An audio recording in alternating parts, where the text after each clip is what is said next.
What's going on, moviegoers? If you're new to the channel, my name is Christian. Welcome to C-Roll Productions, you guys. Let's talk about a very interesting topic that has been brought to my attention. Now, you guys, we all got to see the beloved Thor Love and Thunder teaser trailer drop yesterday, and it was such a banger. I had such a good time. Awesome reveals. But let's talk about the biggest reveal. Jane Foster and her return to the MCU as the mighty Thor.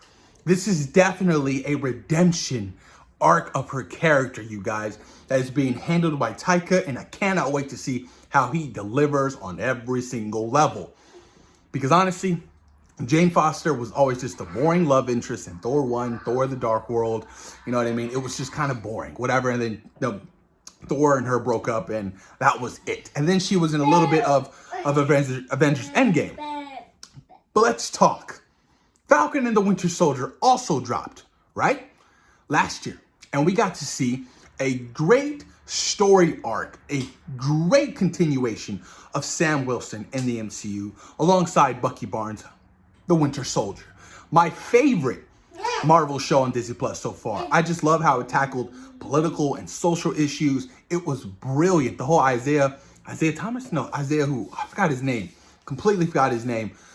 Being the first Black Captain America and how they were experimenting on Black men. It was just a brilliant, grounded story. Amazing stuff. And then by the end of the show, you know, the idea of, you know, does the world need a Black Captain America? You know what I mean? And Sam Wilson struggling with that idea and picking up the mantle of Steve Rogers was definitely some heavy ass shoes to fill.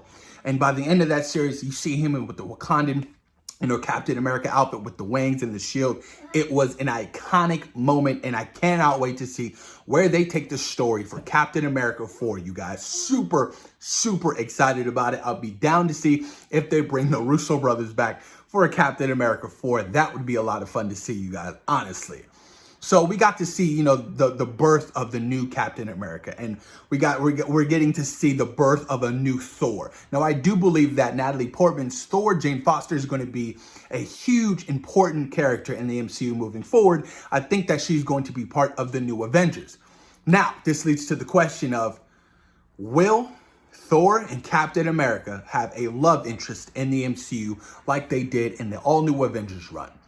That is a strong possibility. A very strong possibility. Another interracial relationship in the Marvel Cinematic Universe.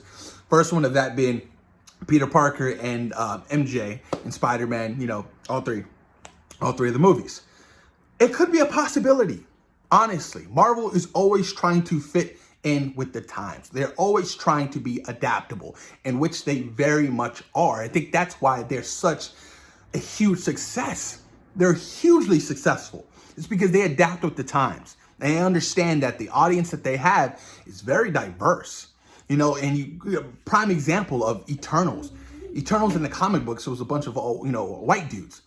And in the film, essentially, they really kind of just wanted that movie to feel the way the world looks.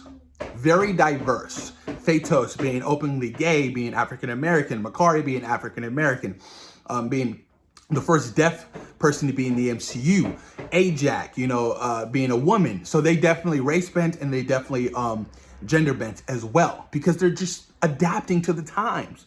You know, these characters were created in the 70s, and obviously with the 70s, it was a very different time back then. Very different time.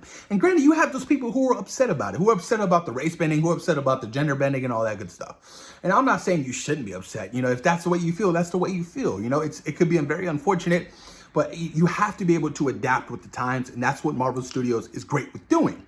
So it really wouldn't put it past me if they did decide to give a very interesting character arc to Jane Foster and Sam Wilson moving forward. Because I do want to see these characters grow. I do want to see these characters lose people. I do want to see these characters just really adapt and evolve. Because essentially, that's what makes the MCU so great, is because their characters are so relatable. The characters are so adaptable. The characters grow and evolve throughout the entirety of the MCU. I mean, you look at Captain America, you look at Iron Man, you look at Thor. Thor has one of the best character arcs in the MCU. A stubborn, arrogant, essentially young adult in the first Thor, to Avengers Endgame, where he's a broken man. And then going into Thor Love and Thunder, a brand new character arc of him putting down the weapon, of him really truly wanting to find out what's his purpose? What does he want to end up doing for the rest of his life at the core of him being inside? So I just love that the character arcs that these movies have been so fantastically well written out, honestly. I mean, throughout the tenure of the MCU with their relationships, they've had some dodgy relationships, but, you know, Steve and Peggy has always been great. I love Peter and MJ, Tony and Pepper. I'm a sucker for a good relationship, you know, in the MCU or just in any comic book movie or any film in general. But, you know, this is definitely very interesting to see, you guys. I really want to know you guys' thoughts and opinions. I mean, do you think that this is something that Marvel is definitely capable of? And is it something that you would want to see moving forward? I need you guys' thoughts and opinions down below. Let's have this discussion and let's talk about it, honestly. Post your comments down below, you guys, and let me know what you think. Would you like to see a Sam Wilson and a Jane Foster love interest potentially in the MCU moving forward? Thoughts and opinions, let me know down below. Peace.